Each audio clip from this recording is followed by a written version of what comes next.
Tanggalan muna natin ng tubig na pumasok. Baka tayo malunod. Hindi pa naman ako marunong lumangoy. Ang tataba ng kangkong dito.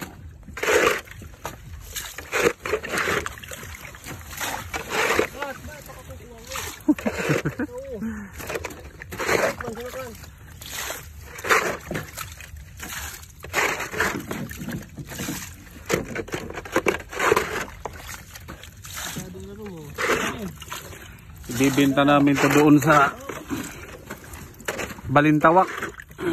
Ang tataba. Sige. Tingnan niyo mga kangkong.